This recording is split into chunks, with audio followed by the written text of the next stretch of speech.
for a 5-4-2 because I don't want this to be locked in. And I did it out of partisan reasons. And I'm admitting that. And I've tried not to be partisan as much as possible. But, that I don't like us locking in there. But the reality is that's what it's going to come down to. That's what it's been coming down to. And the not quitting, that ship has sailed. We set ourselves up on partisan votes early on, structural votes to this process, and we've all learned a lot from it. I agree with some of the comments that have been made that I'm disappointed. I came into this process with very high hopes and I would say somewhat low expectations. This was never going to be an easy hurdle. To the millions of Virginians that Madam Co-Chair Harris and Senator Locke spoke to, we have some significant changes. That, the good news is the General Assembly, the legislators, with all due respect, will not be picking their own citizens, at least until there's another constitutional amendment that says otherwise.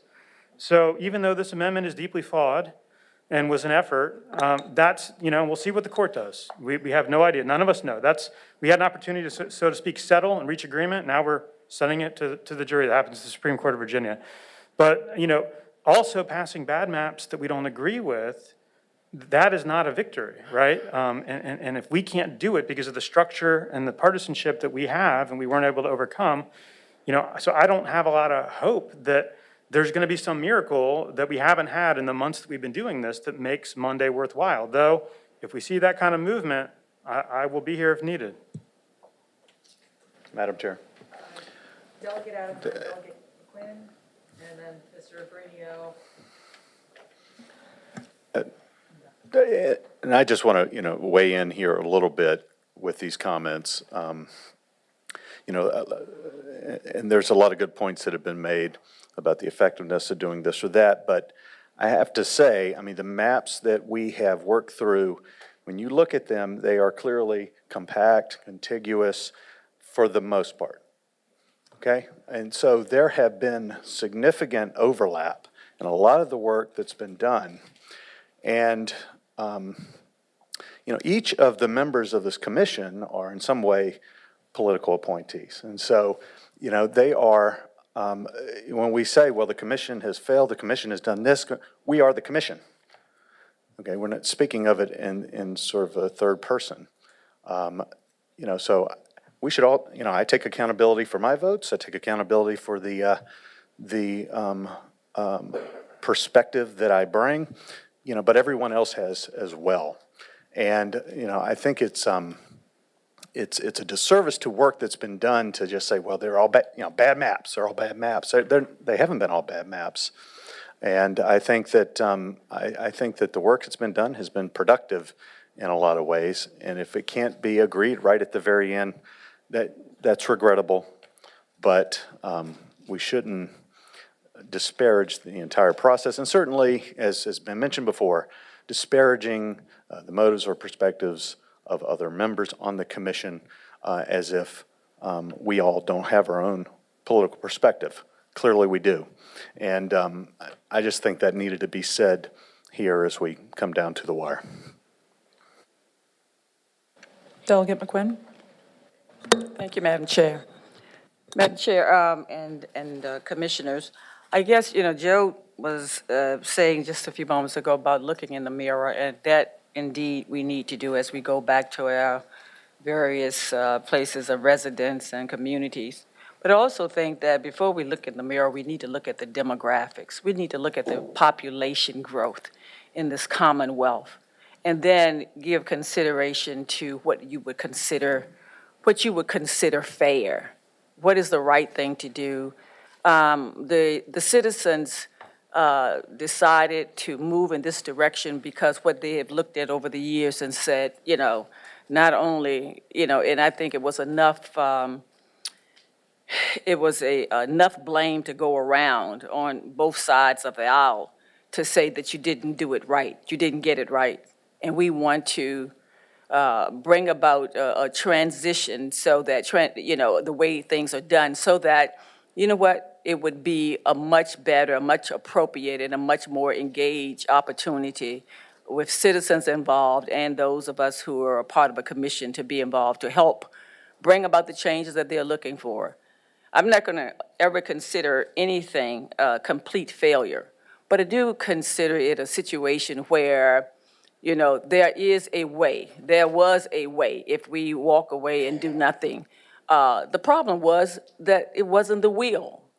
And we have to understand that, what all of us, those who are legislators and those who are a part of this commission, at some point, you're going to go off the scene. Nobody will be calling you to do anything, and no one will be calling you to be elected, okay? Bottom line.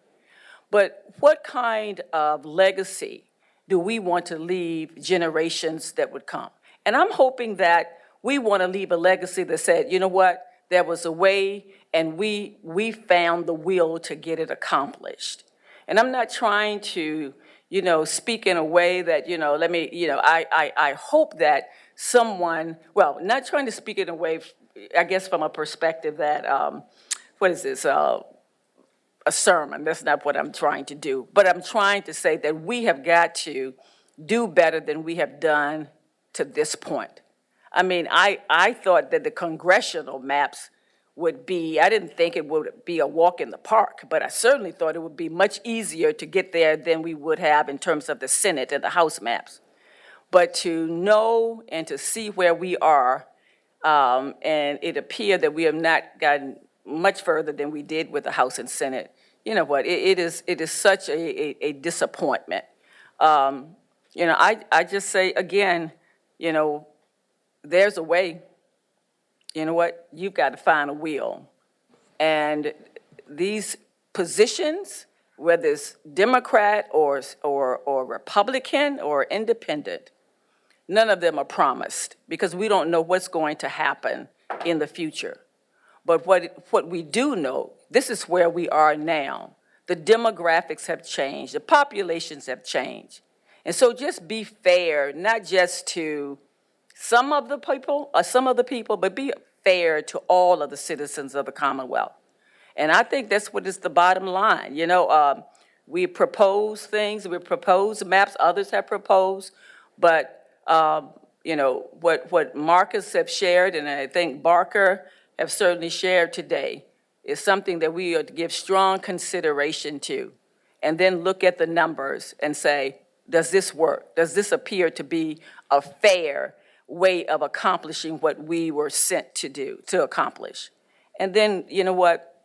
If you don't think so, then listen, no one can make you. Then we'll continue to have an 8-8 vote. But again, if you look at the numbers, you will see that is not what it warrants if you're talking about being fair. So again, there's a way. You got to find the wheel. I think I saw Mr. Abrenio and then Mr. Harrell, then Senator Barker, and then we need to make a decision. And I appreciate Delegate Adams' thoughts of looking yourself in the mirror. And, I like to think that I looked at myself in the mirror and I've seen an improvement over the last month. But to be honest, I came into this kind of like a law student again. I was like so excited that we were going to get to talk about constitutional law and things that I'd never dealt with. Did a lot of research and read cases and Bethune Hill and all those cases. And it was a pretty exciting time. And then as I get into this and I realize, wow, this is more of a litigious process the way the system is set up. And look, I'm not going to blame anybody as far as how the structure is set up. I think we all see now how difficult it is to pass anything. So I imagine with the amendment there was compromises made. And it is disappointing to the citizens. What I will say from a productive standpoint is this is a system where we've had the opportunity to give the citizens a voice. We've got countless comments from the public, and regardless of C1, and again, I agree it's not a consensus map, it was a combined map, but at least we gave them some orientation, and then we got over 100 comments on that, and we've gotten multiple maps in response to that. That's work and that's product, and I suspect that the Supreme Court, when they're doing their job, assuming this goes to them, which, again, I'm not trying to be negative, I'm not trying to give up, I'm just realizing this is part of the process, that they'll be able to use in at least hearing the voice of the people that were involved in the process, and I think we got useful feedback. So